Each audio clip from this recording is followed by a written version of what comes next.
from the safety of my own bedroom. This happened a bit over a week ago, and I felt like the first bigger shock and paranoia has settled a little, so I wanted to share what happened with me.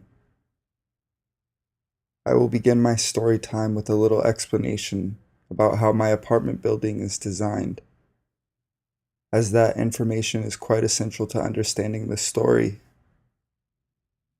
I have included 3 pictures to help explaining.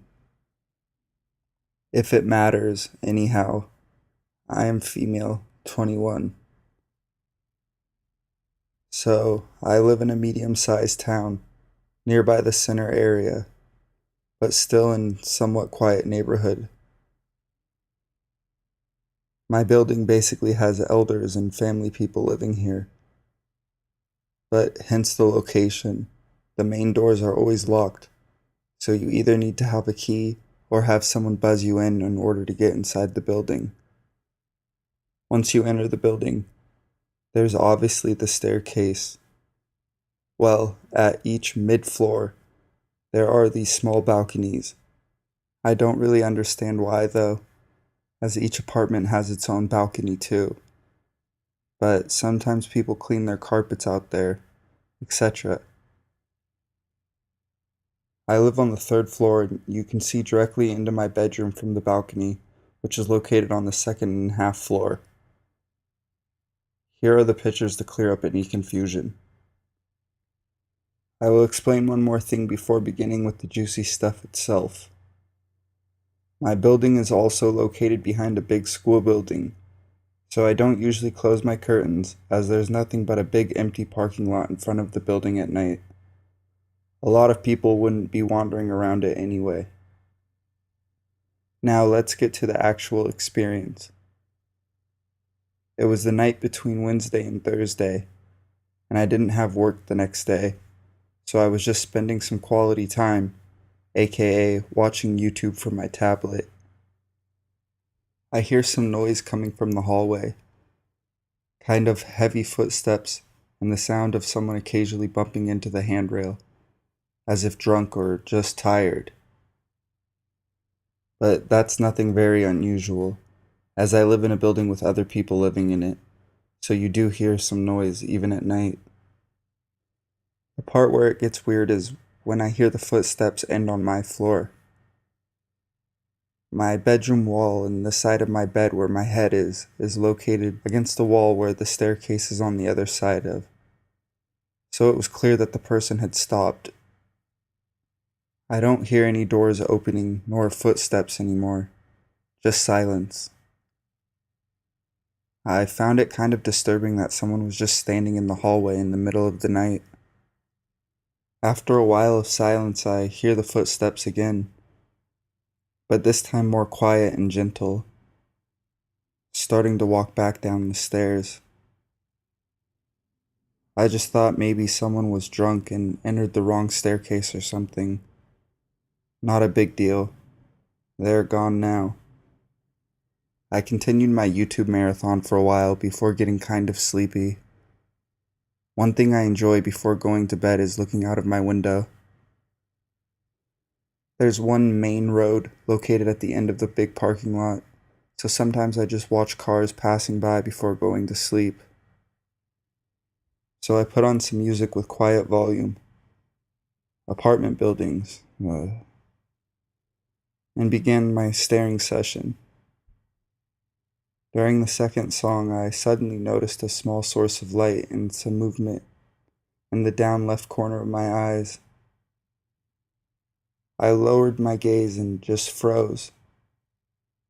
There was a man on the small balcony staring at me for who knows how long, in my bedroom, in just my t-shirt and underwear.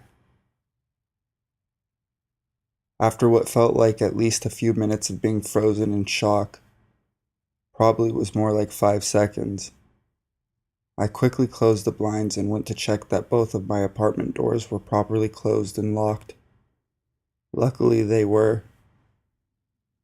After a while of shivering in my bed, I came to the realization that the man staring at me was most likely the source of the footsteps.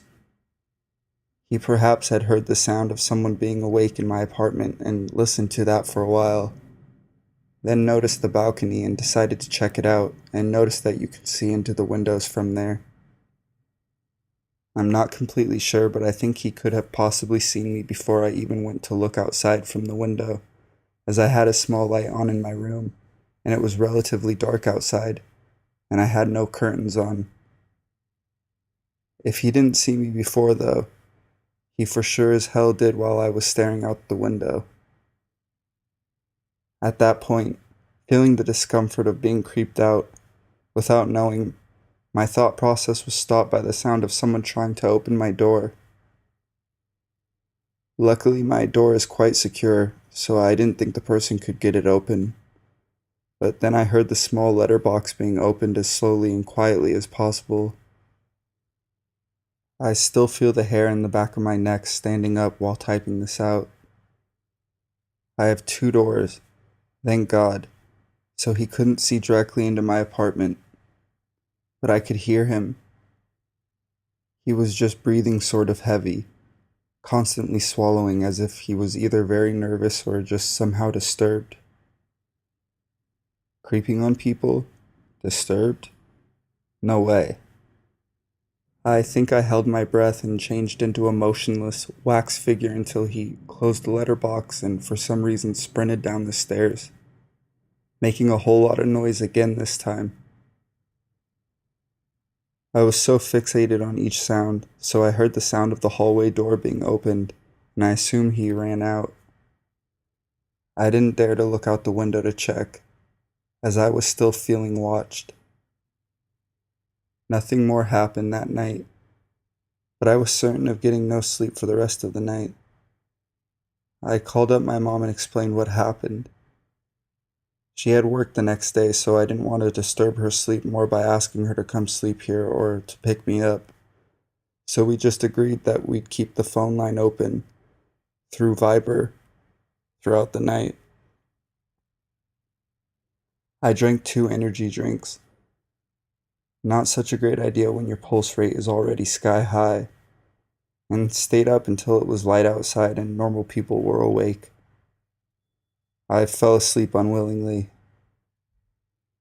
I didn't see the man anymore, at least up until this very moment as I'm typing this, and hope to never see him again. But what did happen, and has made me even more paranoid, is this. The next time I had work after the incident was on Monday morning. I hadn't really been sleeping well lately and had an early morning. I was already somewhat all over the place, but this just scarred me for life. As I explained before, I have 2 doors in my apartment. Well, I was leaving for work and opened the inner one, and for my damn surprise, I saw the outer door slightly cracked open. I felt like throwing up and just running into my mom's arms like a little girl, just to go somewhere safe. But instead I had to go to work. The rest of the day I kept looking over my shoulder, constantly having this weird feeling that someone will come to get me. Like someone was watching me, etc. Just not a good state of mind. I hadn't heard anything at night, so I'm assuming I was just exhausted from not sleeping properly.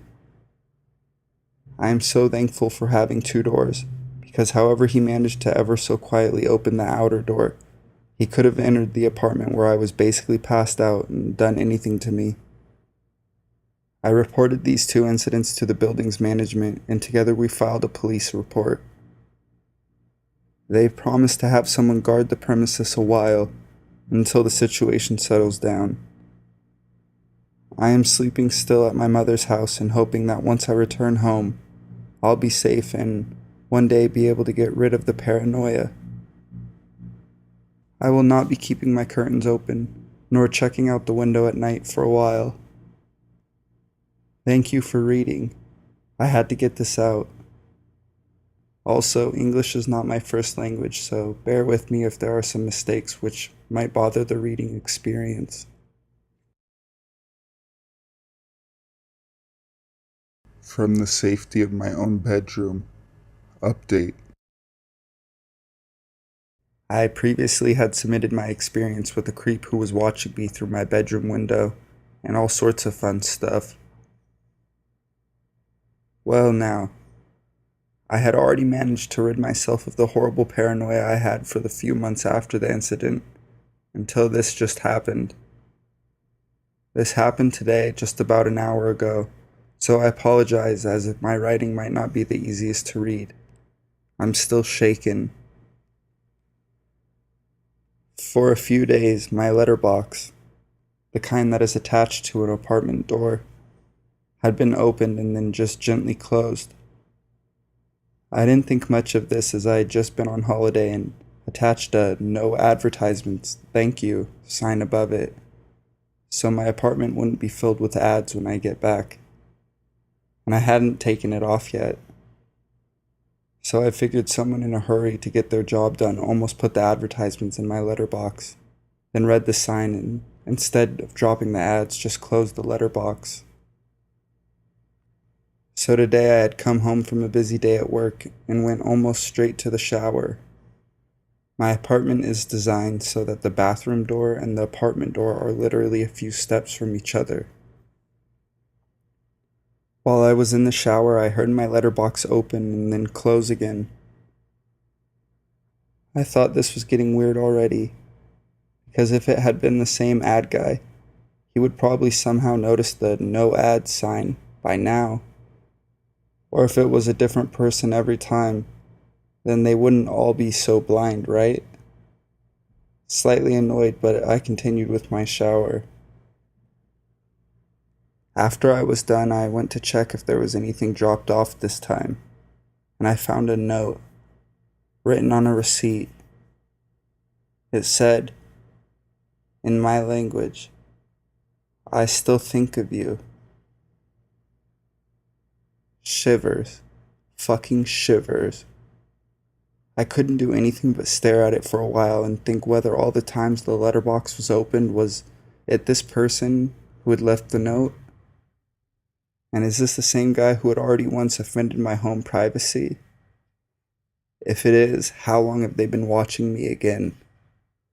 What do they want? Is it just some funny joke for them, or is this serious? And why me? Tomorrow I'll go to the police office again and ask if they can do anything. I'm terrified at the moment. I've closed all my curtains and I'm listening to every damn sound this building makes.